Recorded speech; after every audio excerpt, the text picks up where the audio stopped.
Hoje nós vamos falar sobre José Alves Antunes Filho. Ele é um dos nomes mais importantes do teatro brasileiro. Além de dirigir peças, papel que desempenhou durante toda a sua carreira, ele também se destacou muito pelo trabalho como pesquisador. Conheça mais sobre esse pedagogo e diretor, agora no Mundo da Arte.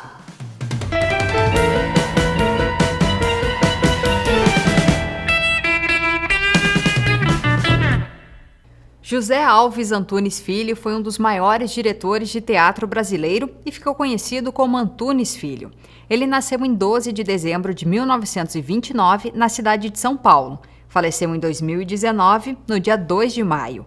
Antunes estudou Direito, mas abandonou o curso para fazer artes dramáticas. E nessa área se destacou como um dos grandes encenadores brasileiros. O Antunes ele tem essa importância fundamental, reconhecida por todo mundo, né, pela crítica, né, pelos estudiosos do teatro brasileiro. Ele tem essa importância de ter trazido elementos brasileiros para o teatro brasileiro. Parece meio estranho falar isso, né? Por quê? Porque antes do Antunes e dessa geração do Antunes que começa nos anos 50 ali, o teatro brasileiro, feito no Brasil, era feito não por brasileiros, mas muito por encenadores italianos, poloneses, que vieram ali por volta da Segunda Guerra Mundial, durante a Segunda Guerra e logo após, vieram da Europa fugindo, né, da guerra, do nazismo e tal. Muitos italianos e alguns poloneses, também outras nacionalidades, vieram para o Brasil em busca de mercado de trabalho e chegaram ali em São Paulo, que era a cidade mais importante, junto com o Rio de Janeiro, no país naquele momento, onde o teatro ainda estava assim, engatinhando, podemos dizer assim, e com as suas experiências prévias na Europa, meio que influenciaram muito o andamento e o surgimento de um teatro brasileiro forte. Então, a gente tinha uma estética muito calcada naquilo que os italianos, os europeus nos trouxeram para cá. Os atores eram brasileiros, mas sob aquela estética ditada por uma realidade um pouco diferente da nossa brasileira, tropical, né, vamos dizer assim. O Antunes, quando surge, começa a trabalhar com esses diretores italianos num lugar chamado Teatro Brasileiro de Comédia, chamado TBC, que surgiu no final dos anos 40 e durou cerca de 10 anos, né, em São Paulo. É um teatro muito importante, foi um teatro muito importante para a história do teatro brasileiro, em matéria de surgimento de grandes atores, né, Fernando Montenegro, começou lá, Paulo Otran, Cleide Diáconis, Valmor Chagas, bom, a maioria desses grandes atores e atrizes desse período dos anos 50, 60, 70, que fizeram sucesso nesses momentos, passaram pelo TBC, sob a direção desses autores, desses diretores italianos. O Antunes Filho começou como assistente de direção desses italianos lá. E ele, muito jovem ainda, começou, né, a pegar essas técnicas e tudo mais, né? E chegou um momento, especialmente a partir de 53, 54, quando ele vai sair do TBC, do Teatro Brasileiro de Comédia, e vai começar uma trajetória independente, digamos assim. O Teatro Brasileiro de Comédia foi construído e inaugurado em 1948. O TBC foi sede de uma companhia teatral homônima, cujo objetivo era ser espaço para o Teatro Amador de São Paulo. Mesmo com as atividades da companhia findadas, o local continuou recebendo apresentações artísticas até 2008, quando fechou as portas definitivamente. Ainda nos anos 50, Antunes Filho dá início a novas experimentações. O diretor começa a fazer coisas diferentes do padrão apresentado pelo TBC e pela influência teatral italiana.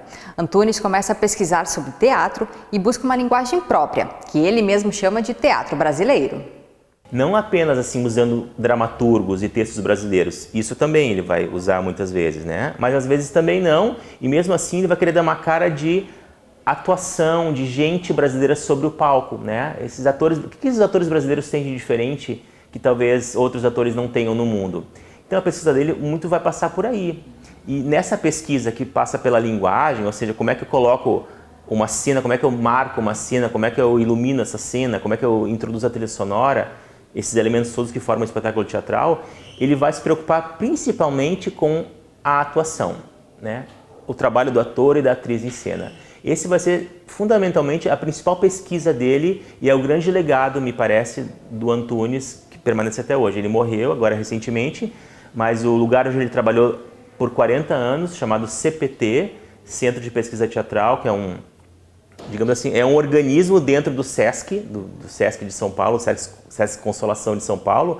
É uma espécie de, não se chama nem de escola, mas é um centro de pesquisa, né, onde atores e atrizes se formam lá, porque, né, Tem aulas, tem exercícios e tudo mais, montam-se espetáculos, mas assim, vira quase que uma escola, só que não é uma escola aberta para todo mundo. É bem concorrido para entrar, né? Tem uma seleção muito rigorosa, a gente do Brasil inteiro vai para lá, assim, milhares de pessoas, tem um número bem limitado de vagas, porque se sabe que é muito aprofundado esse trabalho de pesquisa que o Antunes faz, desde os anos 70 e até agora. Ele morreu, mas o centro continua. A pesquisa de Antunes Filho é bastante voltada sobre como é atuar no Brasil, como é ser ator no país, ou seja, qual é a linguagem do teatro brasileiro. Claro que para desenvolver o estudo, o diretor utilizou como referência grandes nomes do teatro europeu, como o russo Stanislavski e o alemão Bertolt Brecht. E além disso, claro, ele vai investigar técnicas próprias, né? Isso também é muito importante. Elas estão descritas, essas técnicas, principalmente em um livro escrito por um autor chamado Sebastião Milaré, que há uns anos atrás ele publicou um livro chamado Hierofania, o Teatro de Antunes Filho, onde ele descreve todos os exercícios que o Antunes criava desde lá dos anos 50 e foram se sofisticando, né, se fortificando até essa fase final dele, onde ele estava, né, bastante convicto das suas ideias teatrais. Então, essa maneira de trabalhar com o ator, o que ele vai exigir do ator, né, como é que ele vai abordar o trabalho de atuação de personagem, trabalho com o texto dramático, tudo isso ele foi aprofundando muito ao longo da sua carreira, né? E foi, só com um exemplo, assim, ele foi muito longe, assim, ele foi falar do taoísmo, ele foi falar do yin yang, ele foi falar de culturas hindus, então ele realmente faz uma pesquisa muito ampla e vai extraindo dessas filosofias, né, coisas que ele vai ele vai de fato aplicar no trabalho de atuação. A pesquisa sempre fez parte da vida de Antunes Filho, assim como a direção de peças teatrais. A última peça dele como diretor foi estreada em 2018. No entanto, um dos principais trabalhos dele foi a versão de Macunaíma da obra de Mário de Andrade. A peça percorreu 20 países. O Antunes foi um diretor que viajou pelo mundo inteiro com seus trabalhos, né? Especialmente a partir do Macunaíma, que ele monta em 1978, que faz uma carreira incrível no Brasil, veio para o Rio Grande do Sul, foi para Porto Alegre, apresentou em muitas cidades brasileiras e foi para muitas cidades para fora do Brasil. A peça ficou mais ou menos 10 anos circulando. O elenco mudava um pouco, mas assim a encenação era a mesma do Antunes. Então, Macunaíma foi um trabalho, um divisor de águas, muitos falam, né, da história do teatro brasileiro, porque ele vai usar procedimentos inéditos ainda, né, dentro de um teatro que muitas vezes era um teatro mais realista, ou um teatro, pensando assim nos anos 70, um teatro engajado politicamente. Não que ele não fosse engajado, mas o engajamento dele não era tão explícito, né? Ele procurava falar das raízes brasileiras de uma outra forma que não aquela assim panfletária. Então, Macunaíma é um trabalho fundamental. Nos anos 80 e anos 90 ele vai trabalhar com peças do Nelson Rodrigues de uma forma que ninguém havia trabalhado ainda. A gente pensa em Nelson Rodrigues, já conheço. Nelson Rodrigues tem aquela maneira assim meio chocante de falar da família e tal, mas ele foi nas raízes, né? Os arquétipos, ele trabalhava muito com a questão do Jung. Então, ele foi longe, como eu falei, né? Para conseguir tornar esses textos, né, além daquilo que estão na superfície. Paraíso Zona Norte, que é uma dessas peças, né, que a gente falou que ele usou o Nelson Rodrigues, então ele fundia dois textos, A Falecida e Os Sete Gatinhos, um mesmo espetáculo, né, Paraíso Zona Norte. Outra que chamava Nelson Rodrigues, O Eterno Retorno, outra peça que ele usava Nelson Rodrigues, né, Nova Velha História, uma peça também um pouco depois dos anos 90, em que ele criou não se falava em cena palavras compreensíveis, língua portuguesa, por exemplo. Foi criado todo um dialeto pelos atores e tudo era feito com esse dialeto e se entendia. Eu não assisti, mas eu, né, sei de relatos, né, desse trabalho. Então tudo era compreendido pelo chamado Gromerô, né, que é essa língua inventada. Ele montou tragédias gregas nos anos 2000, Antígona, Medeia. E tem um trabalho muito interessante dele, que não é um espetáculo só, mas é meio que uma cadeia de espetáculos que chamava-se Prêt-à-Porter, né? Que ele criou lá dentro do grupo dele, o CPT, Centro de Pesquisa Teatral. O que era o Prêt-à-Porter? Teve Prêt-à-Porter 1, 2, 3, 4, 5, 6, né? Teve várias edições.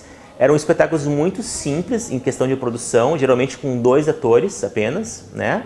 Com um cenário muito simples, muito próximo do realismo, sem grandes, né, cenários gigantescos e tal, com uma proximidade inclusive do público, em que o Antunes ele dava uma liberdade muito grande para os atores criarem tudo, né? A dramaturgia, inclusive, né? Figurino, iluminação, trilha sonora, né? E atuação, obviamente, né? E o Antunes coordenava. Ele não dizia que ele dirigia, ele dava aquela coordenação de fora, né? Mas pesava sobre os atores e as atrizes, né? Toda a responsabilidade artística desse projeto. Esses trabalhos evidenciam Antunes Filho como um importante diretor no teatro brasileiro. Mas durante toda a carreira, o trabalho de pesquisador também coloca o artista em destaque enquanto pedagogo, fazendo um trabalho único no país. A pesquisa que ele fez é muito própria dele, assim, ninguém fez nada parecido no Brasil, e ouso dizer que em outros lugares, né, com essas influências dele, fora do Brasil também. Então, o que ele fez, fez durante esse tempo todo, ninguém fez parecido. Agora, não dá para dizer que ele foi o único diretor ou diretora que tenha trabalhado com uma pedagogia própria. A gente tem outros exemplos também dessa mesma geração do Antunes, né? José Celso Martinez Correia, do Teatro Oficina, o Augusto Boal, né, que trabalhou no Teatro de Arena, mas depois saiu do Arena e continuou com o seu trabalho.